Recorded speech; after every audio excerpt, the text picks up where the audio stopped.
வணக்கம், நான் டாக்டர் மைதிலி. இன்னைக்கு நிகழ்ச்சியில் நம்ம உடம்புல நோய் எதிர்ப்பு தன்மையை நல்லா அதிகமாக்குறதோட மட்டும் கிடையாது, ஏகப்பட்ட நோய் தொற்று பாதிப்பு ஏற்படாமல் தடுக்கக்கூடிய நம்ம பாரம்பரியமான ஒரு அரிசி வகை கருடன் சம்பா அரிசின்னு சொல்லுவோம். இந்த கருடன் சம்பா அரிசியை சாதம் வடிக்கிற மாதிரி மதிய உணவில் வெள்ளை அரிசிக்கு மாற்றா அட்லீஸ்ட் வாரத்துக்கு ஒரு தடவையாவது நம்ம அன்றாட உணவில் சேர்த்துட்டே வரும்போது எந்தெந்த நோயெல்லாம் ஏற்படாமல் தடுக்க முடியுன்றதை பற்றி இன்றைக்கி நான் நிகழ்ச்சியில் தெளிவாக சொல்கிறேன்.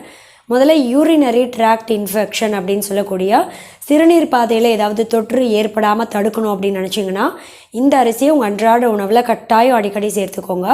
யூரின் பாஸ் அவுட் பண்ணும்போது எரிச்சல் அதிகமாக இருக்குது, ஒரு சிலருக்கு சிறுநீர் கழிக்கும் போது எரிச்சல் ஏற்படும் இல்லையா, அந்த பேர்னிங் சென்சேஷன் இருக்குது அப்படின்றவங்க தொடர்ந்து ஒரு 4 நாட்கள் இல்லை 5 நாட்கள் இந்த அரிசியை உங்கள் மதிய உணவில் சேர்த்துட்டே வந்தீங்க அப்படின்னாலே அந்த யூரினரி ட்ராக்ட் இன்ஃபெக்ஷன் பாதிப்புலேருந்து சீக்கிரமே வெளிவரத்துக்கு கருடன் சம்பா அரிசி ரொம்ப ரொம்ப உதவியாக இருக்கும்.